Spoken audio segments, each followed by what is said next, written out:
আসসালামু আলাইকুম, আমন্ত্রণ বাংলা ভিশন সংবাদে। আপনাদের সাথে আছি আমি শফিক রায়হান। শুরুতেই বিআরবি কেবলস সংবাদ শিরোনাম। পদ্মা সেতুর ফলে দেশের অর্থনীতি নতুন যুগে প্রবেশ করবে মত গবেষকদের। বদলাবে দক্ষিণের জীবনযাত্রা, কমবে রাজধানীর উপরে চাপ।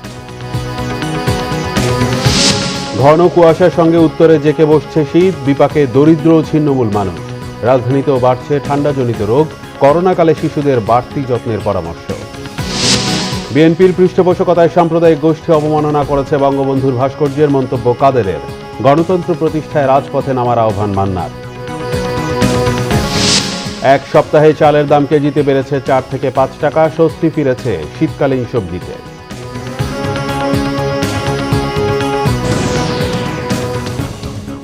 দেখছিলেন বিআরবি কেবলস সংবাদ শিরোনাম, এবারে বিস্তারিত। পদ্মা সেতুর ফলে দেশের অর্থনীতি নতুন একটি যুগে প্রবেশ করবে।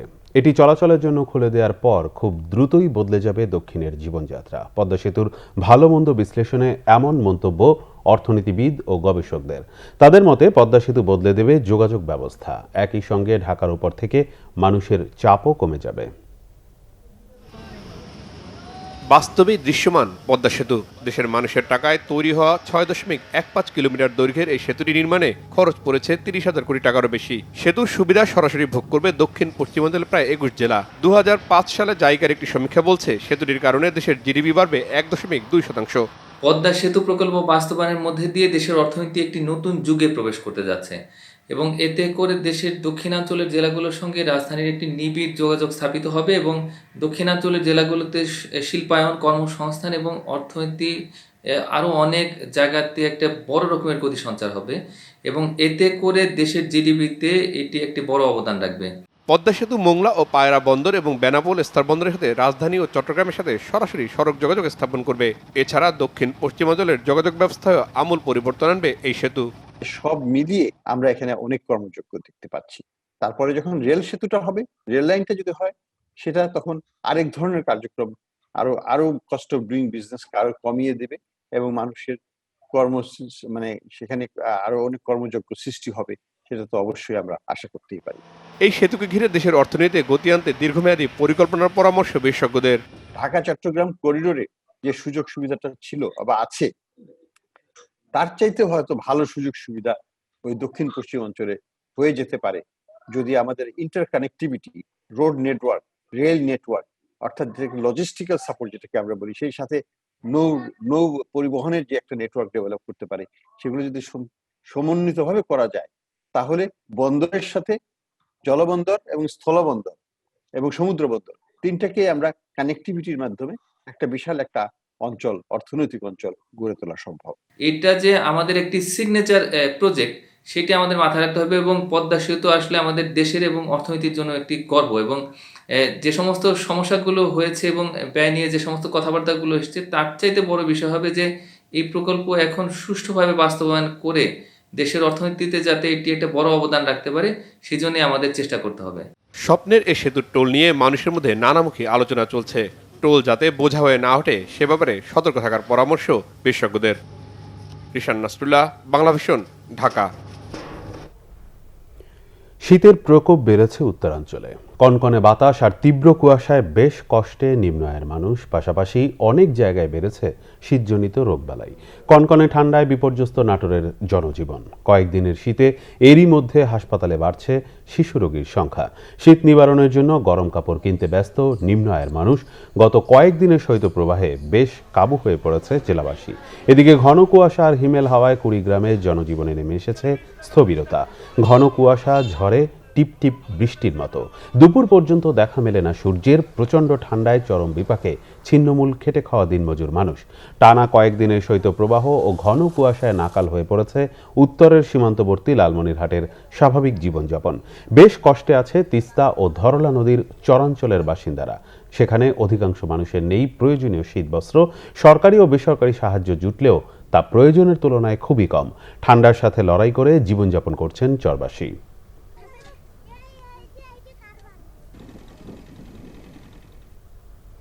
এদিকে দিনভর ঘন কুয়াশার চাদরে ঢেকে থাকছে রংপুরের চারদিক। সড়কে যানবাহন চলাচল করছে হেডলাইট জ্বালিয়ে।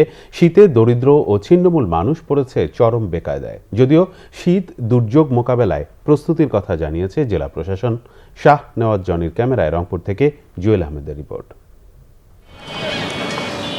কদিন আগেও উত্তরে ছিল উষ্ণতম শীত, এখন শীতে কাঁপছে মানুষ।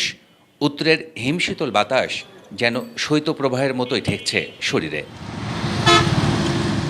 ঝিরিঝিরি বৃষ্টির মতো শিশির পড়ছে হিমালয়ের কোল ঘেঁষা সমতলে। মাঘ আসতে এখনও বাকি হাতে গোনা কদিন। ঘন কুয়াশায় দিনভর ঢেকে থাকছে চারদিক, দেখা মিলছে না সূর্যের। কাল রাত থেকে বাতাস, আজ সকালে প্রচণ্ড শীত, ভাড়া টাড়া নাই, কষ্টে আছি। শীতের তীব্রতা আজকে গতকালকে থেকে আজকে অনেক পরিমাণে বেশি। গ্রামে আরও অনেক বেশি। এভাবে যদি শীত বাড়তে থাকে তা মানুষের অনেক দুর্ভোগ বেড়ে যাবে। তাপমাত্রা আরও কমার আশঙ্কা স্থানীয় আবহাওয়া অফিসের। এই উত্তরবঙ্গে খুব তাড়াতাড়ি আর্লি আওয়ারেই ঠান্ডাটা নেমে যায় এবং এই মুহূর্তে যেহেতু ভূমধ্যসাগর থেকে কিছু জলীয় বাষ্পপূর্ণ বাতাস আমাদের বাংলাদেশ ইন করছে, যে কারণেই কিন্তু ঘন কুয়াশাটা হচ্ছে। তবে শীত দুর্যোগ মোকাবেলায় প্রস্তুতি রয়েছে প্রশাসনের। মাননীয় প্রধানমন্ত্রীর কার্যালয় থেকে প্রতি ইউনিয়ন ভিত্তিক 460টি করে কম্বল ইউনিয়নে পৌঁছে গিয়েছে, সেটা আরও 10 দিন আগে। এবং ইতিমধ্যে আমাদের উপজেলা নির্বাহী অফিসার, স্থানীয় জনপ্রতিনিধি, উপজেলা চেয়ারম্যান, ইউনিয়ন চেয়ারম্যান, মাননীয় সংসদ সদস্য, তাদের সাথে সকলে মিলে এই এলাকার যারা দুস্থ তাদেরকে শীতবস্ত্র বিতরণের কার্যক্রম চলছে। এরই মধ্যে 8 উপজেলা, 3 পৌরসভা ও 1 সিটি কর্পোরেশনে বিতরণ করা হয়েছে 51,500 শীতবস্ত্র। নতুন করে মন্ত্রণালয় আরও বরাদ্দ দিয়েছে 58 লাখ টাকা। জুয়েল আহমেদ, বাংলা ভিশন, রংপুর। অন্যদিকে শীত বাড়ার সাথে সাথে রাজধানীতে বাড়ছে শিশুদের ঠান্ডাজনিত রোগের প্রকোপ। শিশু হাসপাতাল ও ঢাকা মেডিকেল সহ বিভিন্ন হাসপাতালে নিউমোনিয়া, শ্বাসকষ্ট ও ডায়রিয়ার প্রকোপ নিয়ে ভর্তি হওয়া শিশুর সংখ্যা বাড়ছে। করোনাকালে ঠান্ডাজনিত রোগের প্রকোপ বাড়ায় শিশুদের প্রতি বাড়তি যত্নের পরামর্শ বিশেষজ্ঞ চিকিৎসকদের। মাইনুল শোভন জানাচ্ছেন বিস্তারিত। হাড় কাঁপানো শীত না নামলেও এরই মধ্যে রাজধানীতে বেড়েছে শীতকালীন রোগের প্রকোপ।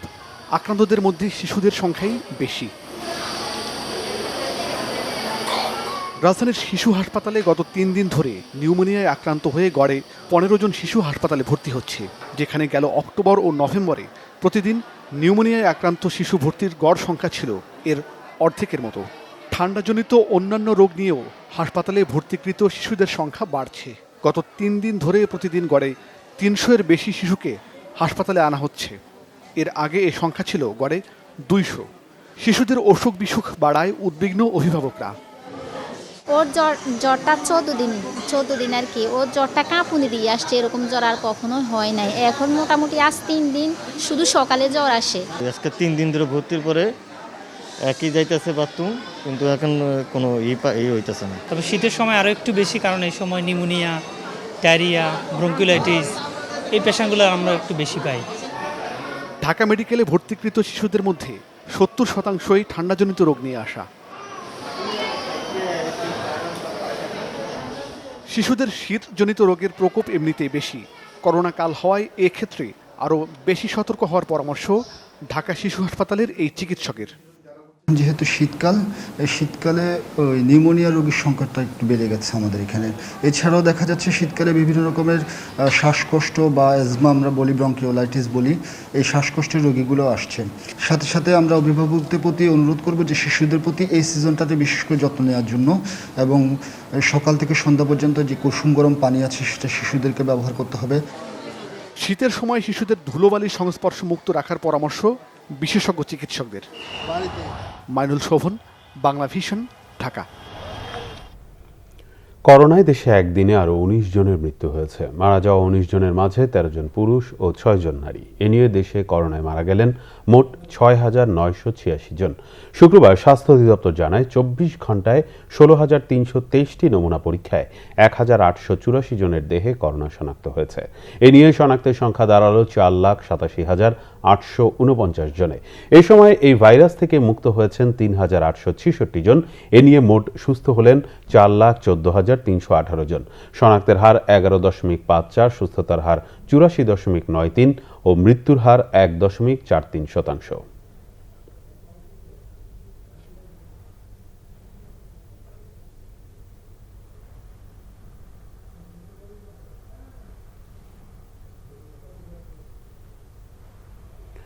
বিএনপির আশকারা, প্রশ্রয় ও পৃষ্ঠপোষকতা পেয়েই সাম্প্রদায়িক গোষ্ঠী বঙ্গবন্ধুর ভাস্কর্য অবমাননার মতো ক্ষমার অযোগ্য অপরাধ করেছে মন্তব্য করেছেন আওয়ামী লীগ সাধারণ সম্পাদক ওবায়দুল কাদের। দলের ত্রাণ ও সমাজ কল্যাণ উপকমিটির উদ্যোগে করোনা সুরক্ষা সামগ্রী বিতরণ অনুষ্ঠানে অনলাইনে যুক্ত হয়ে তিনি এ মন্তব্য করেন। ওবায়দুল কাদের অভিযোগ করেন, বিএনপি গণতন্ত্রের কথা বললেও তারাই মুক্তিযুদ্ধ বিরোধী উগ্র সাম্প্রদায়িক গোষ্ঠীকে পৃষ্ঠপোষকতা করে। বলেন, বিএনপির মুখে মানবাধিকারের কথা, ভূতের মুখে রাম রাম ধ্বনির মতো। জানান, কোনো এমপি, মন্ত্রী বা নেতা পেছন থেকে বিদ্রোহী প্রার্থীদের মদদ দিলে কঠিন সিদ্ধান্ত নেবে দল।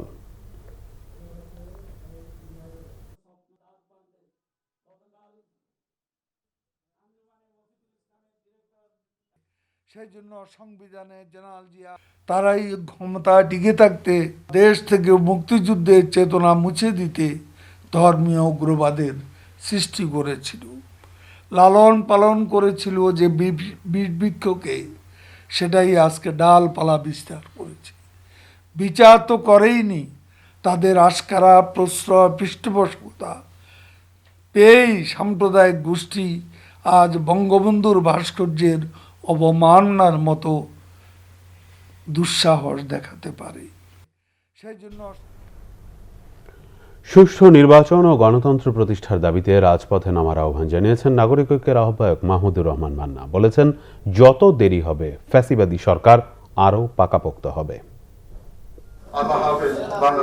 সার্বভৌমত্ব রক্ষা পরিষদের সম্মেলন উপলক্ষে আলোচনা সভা করে সংগঠনটি। শুক্রবার জাতীয় প্রেস ক্লাবে আয়োজিত অনুষ্ঠানে আলোচকরা অভিযোগ করেন, উন্নয়নের নামে লুটপাট করা হয়েছে।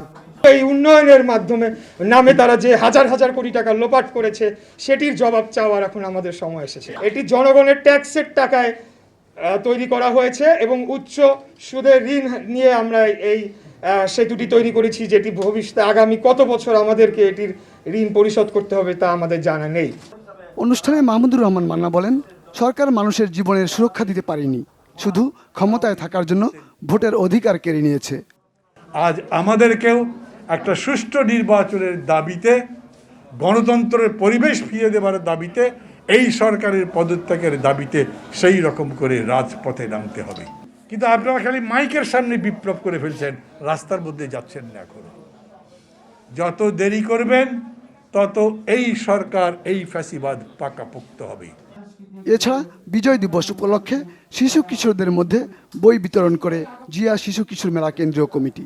অনুষ্ঠানে বক্তব্য রাখেন বিএনপি নেতা ইঞ্জিনিয়ার ইশরাক হোসেন। তিনি শিশুদের ভালো মানুষ হয়ে নিজেকে তৈরি করে দেশকে ভালোবাসার পরামর্শ দেন।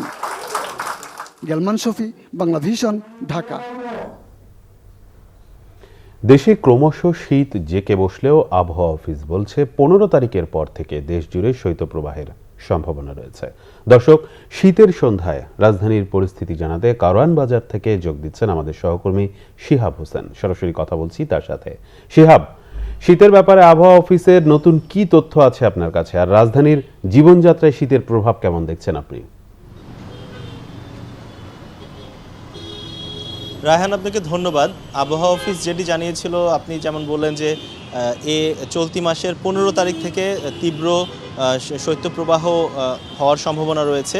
তারা বলছে যে দিন এবং রাতের আবহাওয়ার যে তারতম্য সেটি কমে যাওয়ায় ঠান্ডাটা পড়ছে, অর্থাৎ দিনের বেলাও সূর্যের আলো না থাকায় বা সূর্যের তীব্রতা না থাকার কারণে তাপমাত্রা নেমে আসছে এবং এর প্রভাবে রাতেও বেশ ঠান্ডা পড়ছে। আবহাওয়া অফিস আরও জানিয়েছে যে আজ মধ্যরাত থেকে ঢাকা সহ এর আশপাশের কয়েকটি এলাকায় মাঝারি থেকে ঘন কুয়াশা পড়ার সম্ভাবনা রয়েছে। আর রাজধানীর যে কথা বললেন, আসলে শীতের তীব্রতা অবস্থাপন্ন যারা তাদের কাছে উপভোগ্য হলেও যারা একেবারে নিম্ন আয়ের মানুষ কিংবা সুবিধাবঞ্চিত ছিন্নমূল মানুষ তাদের কাছে বেশ আসলে কষ্টসাধ্য একটি সময়।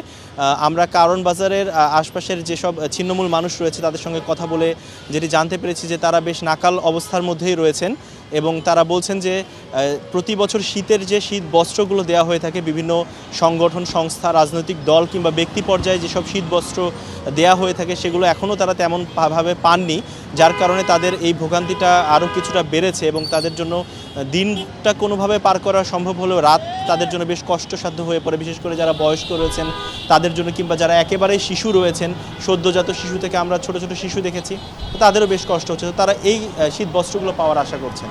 তো রায়হান, এই ছিল আমার কাছে শীতের এখানে সর্বশেষ খবর। শিহাব, আপনাকে ধন্যবাদ। দর্শক, রাজধানীর শীতের খবরাখবর জানাচ্ছিলেন সহকর্মী শিহাব হোসেন। এক সপ্তাহের ব্যবধানে রাজধানীর বাজারে আরেক দফা বেড়েছে চালের দাম। মিনিকেট, নাজিরশাইল ও বিয়ার ২৮ চালে কেজি প্রতি বেড়েছে ৪ থেকে ৫ টাকা। তবে ব্যাপক সরবরাহ থাকায় স্বস্তি ফিরে এসেছে শীতকালীন সবজিতে। চালের দাম নিয়ে সাধারণ মানুষের উদ্বেগ কাটছেই না। নাজিরশাইল কিংবা মিনিকেট, স্বস্তি নেই কোনোটিতেই। বিক্রেতাদের অভিযোগের তীর মিল মালিকদের দিকে।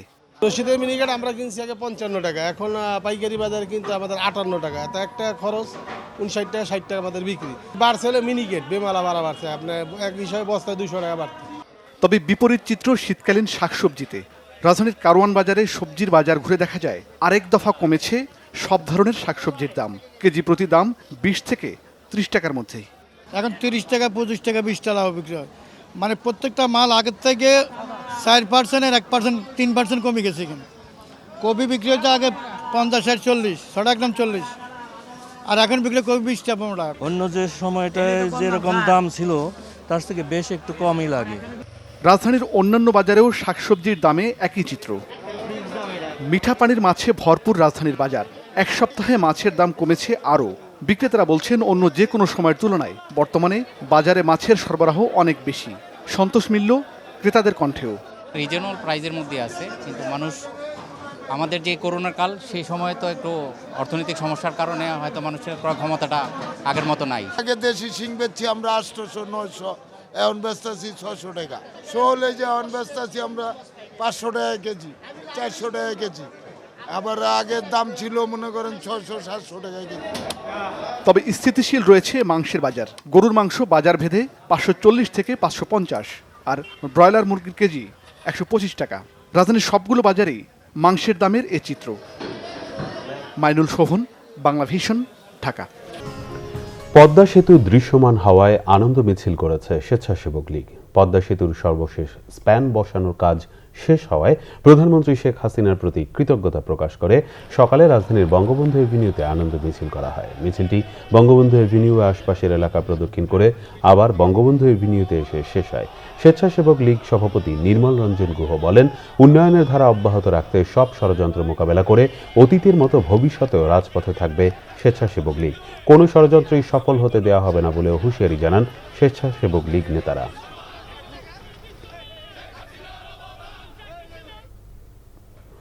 রাজধানীর চকবাজারে নোয়াখালী ভবনের আগুনে পুড়ে গেছে ছোট বড় বেশ কিছু প্লাস্টিকের গুদাম। ফায়ার সার্ভিস অ্যান্ড সিভিল ডিফেন্সের কর্মীরা প্রায় ৩ ঘন্টার চেষ্টায় আগুন নেভাতে সক্ষম হন।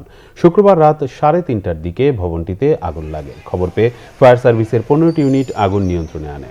নোয়াখালী ভবন নামে এই বিল্ডিংটিতে ৩০ থেকে ৪০টি প্লাস্টিকের কারখানা ছিল। তবে রাতে আগুন লাগায় ভবনটির ভিতরে লোকজন ছিল না। ভবনে থাকা কয়েকজন জানিয়েছেন, নোয়াখালী ভবনের বাইরের দিকে থাকা বৈদ্যুতিক ট্রান্সফরমার অগ্নিকাণ্ডের সূত্রপাত ঘটায়। তবে বিদ্যুৎ বিভাগের লোকজন জানিয়েছেন, ভবনের ভিতরের প্লাস্টিক কারখানা থেকে আগুন লেগে থাকতে পারে।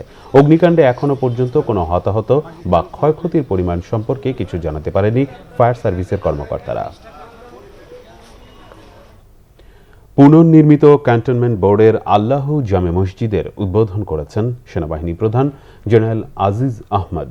শুক্রবার জুমার নামাজের আগে এই মসজিদের উদ্বোধন করেন তিনি। ক্যান্টনমেন্ট বোর্ডের আল্লাহু মসজিদটি 1974 সালের 23 মে নির্মিত হয়। পূর্বে এটির ধারণ ক্ষমতা ছিল 900 জনের, যা প্রয়োজনের তুলনায় ছিল খুবই অপ্রতুল। বিশেষ করে জুমার দিনে মসজিদ সংলগ্ন রাস্তাটিতেও মুসল্লিদের নামাজ পড়তে হতো। বর্তমান চাহিদা পূরণে এবং ভবিষ্যতের কথা বিবেচনা করে এই মসজিদটি পুনঃসংস্কারের উদ্যোগ নেন সেনাপ্রধান আজিজ আহমদ। বর্তমানে মসজিদটি প্রায় 32,000 বর্গফুট আয়তনের করা হয়েছে, যাতে একসাথে প্রায় 3,000 মুসল্লি নামাজ আদায় করতে পারেন। সদর দপ্তর লজিস্টিক এরিয়ার সার্বিক ব্যবস্থাপনায় আয়োজিত মসজিদ উদ্বোধন অনুষ্ঠানে ঊর্ধ্বতন সেনা কর্মকর্তা ছাড়াও বিভিন্ন পদবীর সেনা সদস্য, স্থানীয় সামরিক ও বেসামরিক ব্যক্তিরা উপস্থিত ছিলেন। মধুমতির ব্যাপক ভাঙনে দিশেহারা মাগুরার 2 ইউনিয়নের শত শত পরিবার। নদী গিলেছে ফসলি জমি, বসত ভিটা, মসজিদ সহ নানা স্থাপনা। হুমকির মুখে শহর রক্ষা বাঁধ, বসত ভিটা ও কবরস্থান সহ শত কোটি টাকা ব্যয়ে নবনির্মিত শেখ হাসিনা সেতু। এ অবস্থার জন্য অবৈধ বালু উত্তোলনকে দায়ী করেছেন স্থানীয়রা। মধুমতির দ্বিতীয় দফা ভাঙনে দিশেহারা মাগুরার মোহাম্মদপুরের 2টি ইউনিয়নের 5 গ্রামের মানুষ। গত 10 বছরে ভাঙনে নিঃস্ব হয়েছে কয়েকশো পরিবার। মানবেত দিন কাটছে তাদের। এখন মাথা গোজার ঠাঁইটুকু নিয়ে চরম শঙ্কিত নদীপাড়ের মানুষগুলো। এবার যেভাবে ভাঙিছে, এভাবে যদি ভাঙে তাহলে মনে করেন যে সরে যাবার ফিরে ঘর উঠবো, সেরকম কোনো জায়গা নেই। পিটাটা মারা গেছে, অনেকটা ঘর উঠে ঠিক আছে, সে ঘরটাও চলে যাচ্ছে। স্থানীয়দের অভিযোগ, অবৈধ বালু উত্তোলনের কারণে ধসে পড়তে শুরু করেছে ব্লক। হুমকির মুখে সরকারি বেসরকারি নানা স্থাপনা। ঝুঁকিতে শত কোটি টাকা ব্যয়ে নির্মিত নতুন এলেংখানি শেখ হাসিনা সেতু। স্থায়ী বাঁধ চান ভাঙনের সাথে যুদ্ধ করা মানুষগুলো। এখানে যদি অচিরেই ব্লক না ফেলা হয়, তাহলে এখানে গোপালনগর, রইজানি, ভোলানাথপুর যত গ্রাম আছে সবগুলো আস্তে আস্তে নদীতে বিলীন হয়ে যাবে। রাত্রে ঘুমোতে পারিনি, আমরা কিন্তু চিন্তার ভিতর থাকি। কোনো মেম্বার চেয়ারম্যান আমাদের আসে নাই, দেখো নাই, খোঁজ খবর নেই নাই। স্থায়ী বাঁধ নির্মাণে প্রকল্প হাতে নেওয়া হয়েছে বলে জানিয়েছে পানি উন্নয়ন বোর্ড। ডিপি মহোদয় আমাদেরকে একটা ডিও দিয়েছেন, তার প্রেক্ষিতে আমরা ডিপিপি প্রস্তুত চলমান রয়েছে। আমরা সার্ভে করব, সার্ভে করে ডিজাইন ডাটা পাঠাবো, তারপর ডিজাইন আসলে সেই অনুযায়ী একটা ডিপি তৈরি করা হবে। অবৈধ বালু উত্তোলনকারীদের বিরুদ্ধে ব্যবস্থা নেওয়ার আশ্বাস দিয়েছেন উপজেলা নির্বাহী কর্মকর্তা। আমরা অতি দ্রুত সরেজমিনে পরিদর্শন করে যথাযথ কর্তৃপক্ষের মাধ্যমে স্থায়ীভাবে যেন এটি একটি সুষ্ঠু সমাধান করা যায় সে বিষয়ে কার্যকর পদক্ষেপ গ্রহণ করব। নদী ভাঙে নিঃস্ব হয় মানুষ। সরকারি সহযোগিতার দিকে তাকিয়ে থাকেন হতভাগ্যরা। Bangla vision news desk. বঙ্গবন্ধুর ভাস্কর্য রক্ষায় দলীয় নেতাকর্মীদের গ্রামে মহল্লায় দুর্গ গড়ে তোলার আহ্বান জানিয়েছেন খাদ্যমন্ত্রী সাধন চন্দ্র মজুমদার। সকালে জাতীয় প্রেস ক্লাবে এক আলোচনা সভায় খাদ্যমন্ত্রী আরও বলেন, ষড়যন্ত্রকারীরা আতঙ্কিত হয়ে বঙ্গবন্ধুর ভাস্কর্য তৈরিতে বাধা দেওয়ার অপপ্রয়াস চালাচ্ছে। বিশ্বের বিভিন্ন জায়গায় বিভিন্ন ভাস্কর্য রয়েছে, কিন্তু বঙ্গবন্ধুর ভাস্কর্য নিয়ে এত উত্তেজনার কেন সৃষ্টি হচ্ছে সে বিষয়েও প্রশ্ন রাখেন সাধন চন্দ্র মজুমদার। আওয়ামী লীগের সব সংগঠনের নেতাকর্মীদের ঐক্যবদ্ধ হয়ে ভাস্কর্য রক্ষায় কাজ করারও আহ্বান জানান খাদ্যমন্ত্রী। এদিকে বঙ্গবন্ধু পরিষদের এক আলোচনা সভায় বক্তারা বলেন, প্রধানমন্ত্রীর একক উদ্যোগে পদ্মা সেতু নির্মিত হয়েছে, এতে দক্ষিণাঞ্চলের জনসাধারণ সুফল পাবে বলেও মন্তব্য করেন তারা। বঙ্গবন্ধুর ভাস্কর্য ভাঙচুর ও উস্কানিদাতাদের গ্রেফতার এবং সাম্প্রদায়িক সম্প্রীতি নষ্টকারীদের আইনের আওতায় আনা সহ 6 দফা দাবি জানিয়েছে মুক্তিযোদ্ধার সন্তান ও প্রজন্ম। সকালে জাতীয় প্রেস ক্লাবের সামনে এক মানববন্ধনে সংগঠনের নেতাকর্মীরা বলেন, সামাজিক যোগাযোগ মাধ্যমে মুক্তিযুদ্ধের চেতনা বিরোধী সকল প্রকার অপপ্রচার বন্ধে যথাযথ পদক্ষেপ নিতে হবে। এছাড়া মুক্তিযোদ্ধাদের সাংবিধানিক স্বীকৃতি, পারিবারিক সুরক্ষা আইন ও তাদের চিকিৎসা সেবা নিশ্চিত করতে হবে। সরকারি সকল চাকরিতে 30% মুক্তিযোদ্ধা কোটা পুনর্বহাল, সংরক্ষণ ও বিশেষ কমিশন গঠন করে প্রিলিমিনারি থেকে 100% বাস্তবায়নের দাবিও জানানো হয় মানববন্ধন থেকে।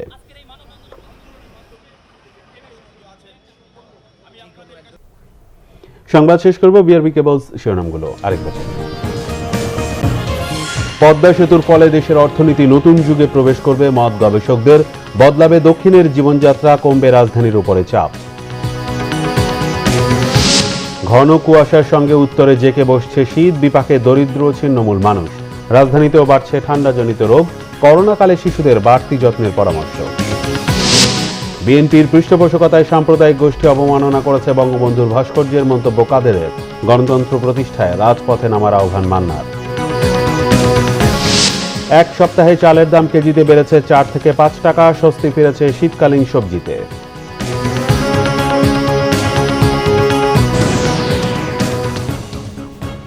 এই ছিল এখনকার মতো। পরের সংবাদ রাত 10:30টায় দেখার আমন্ত্রণ রইল। এছাড়া বাংলা ভিশন সংবাদ ও সংবাদ সংশ্লিষ্ট অনুষ্ঠান দেখতে লগ ইন করুন facebook.com/বাংলাভিশন এবং সাবস্ক্রাইব করুন youtube.com/বাংলাভিশন নিউজ। এতক্ষণ সাথে থাকায় ধন্যবাদ।